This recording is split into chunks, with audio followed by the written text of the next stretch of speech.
अगर आज हम ये संशोधन लेके नहीं आते तो जिस सदन में हम बैठे हैं, ये पार्लियामेंट बिल्डिंग, इसको भी क्लेम किया जा रहा था। एयरपोर्ट बसंत विहार, अगर यूपीए का सरकार कंटिन्यू रहता तो क्या क्या बिल्डिंग को डी नोटिफाई किया जाना था। 123 प्रॉपर्टी को तो डी नोटिफाई किया। मैं एक शब्द अपने ओर से नहीं कह रहा हूं, जो घटना है, जो हकीकत है, यही कह रहा हूं। 352 मैं पढ़ चुका हूं, आप पढ़ लो। कभी भी डिबेट के बीच में पॉइंट ऑफ ऑर्डर नहीं होता है, व्यवस्था दे दी है पठवाना कभी। माननीय मंत्री जी बोलिए। वक्फ प्रॉपर्टी मैनेजमेंट में हस्तक्षेप नहीं करता है, आप साफ साफ सुन लीजिए। केंद्र सरकार ने बुधवार को लोकसभा में वक्फ बोर्ड संशोधन विधेयक पेश कर दिया है। राज्यसभा में यह गुरुवार को पेश किया जाएगा। इस विधेयक को लेकर सरकार और विपक्ष के बीच तनाव बढ़ गया है। सरकार इसे पारित कराने के लिए तैयार है, वहीं विपक्ष इसे असंवैधानिक बता रहा है। संसद की दोनों सदनों में इस पर 8-8 घंटे की चर्चा होनी है। लोकसभा में आज इस पर चर्चा हो रही है। केंद्रीय संसदीय कार्य मंत्री किरेन रिजिजू ने लोकसभा में इस बिल को पेश करते हुए कई बातें कही। हालांकि इस दौरान विपक्ष के सांसद लगातार किरेन रिजिजू पर हमलावर रहे और जमकर हंगामा किया। लोकसभा स्पीकर ओम बिरला मना करते रहे, लेकिन विपक्ष लगातार टोका टिप्पणी करते हुए नजर आए। अध्यक्ष महोदय, ये वक्फ बोर्ड का जो काम है, ये बेसिकली वक्फ प्रॉपर्टी को जो संभालने वाले मुतावली और जो वक्फ प्रॉपर्टी को व्यवस्था करते हैं, उसको संचालित करने के लिए ये गवर्नेंस का, सुपरविजन का एक प्रावधान है। किसी भी तरीके से वक्फ बोर्ड वक्फ प्रॉपर्टी को मैनेज नहीं करता है। वक्फ बोर्ड वक्फ प्रॉपर्टी मैनेजमेंट में हस्तक्षेप नहीं करता है, आप साफ साफ सुन लीजिए।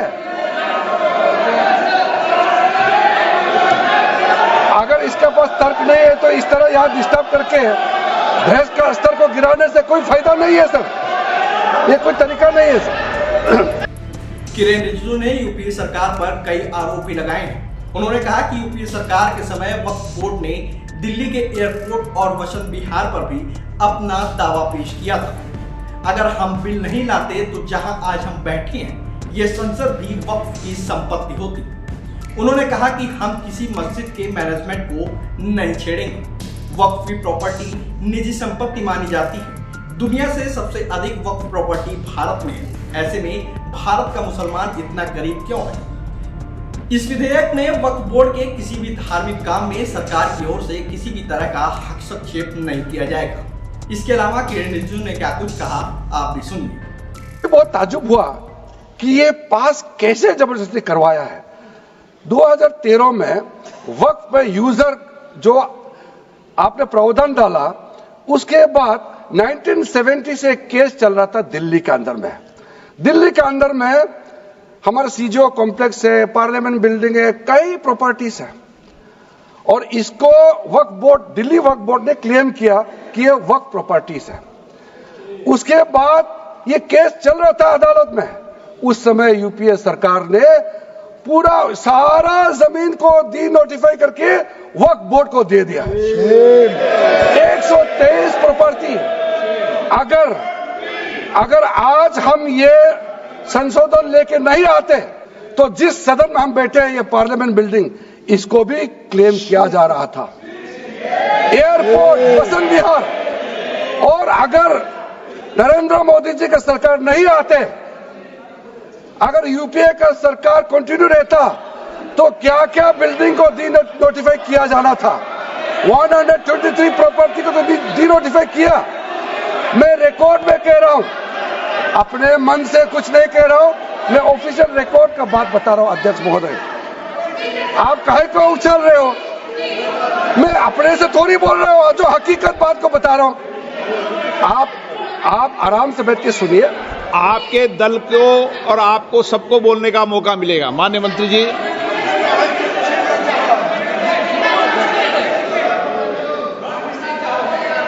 सर, मैं फिर से कह रहा हूं, मैं एक शब्द अपने ओर से नहीं कह रहा हूं, जो घटना है, जो हकीकत है, यही कह रहा हूं। इनको इसमें इतना उछालने का, उत्तेजित होने का कोई मतलब ही नहीं है सर। अध्यक्ष महोदय,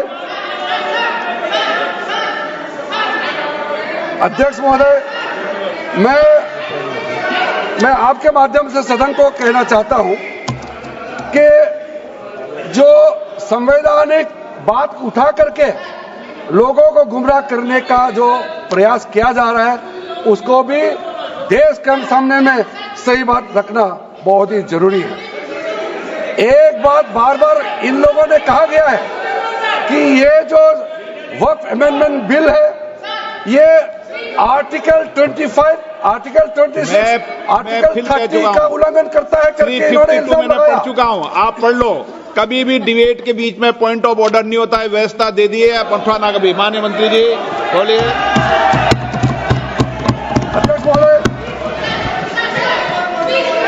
दूसरा विषय इन्होंने समानता का बात उठाया, आर्टिकल 14 का इक्वालिटी को लेकर के उन्होंने सवाल उठाया, उसका भी मैं जवाब देना चाहता हूं। अध्यक्ष महोदय,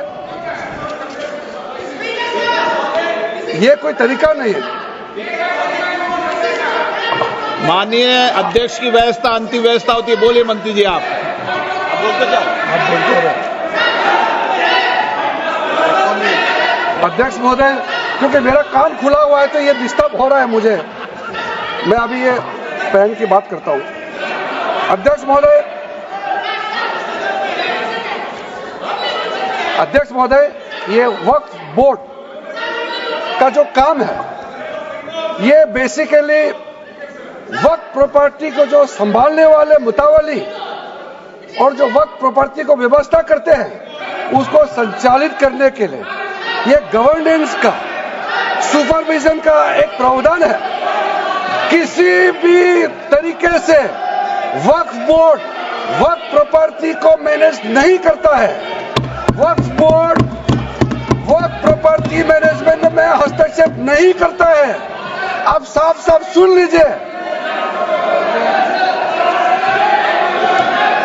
अगर इसके पास तर्क नहीं है तो इस तरह यहां डिस्टर्ब करके बहस का स्तर को गिराने से कोई फायदा नहीं है सर, ये कोई तरीका नहीं है सर। बोलते जाओ सर।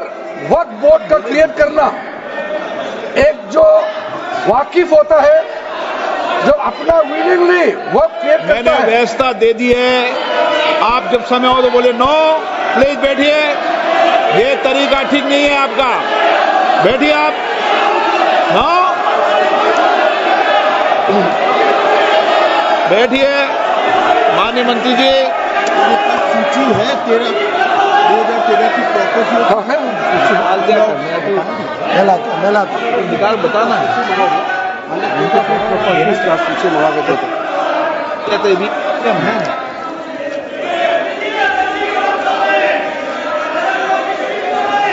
अध्यक्ष महोदय, सबको बोलने का मौका मिलने वाले हैं, तो कम से कम बात को शांति से सुनने के बाद आप अपना बात रखिए।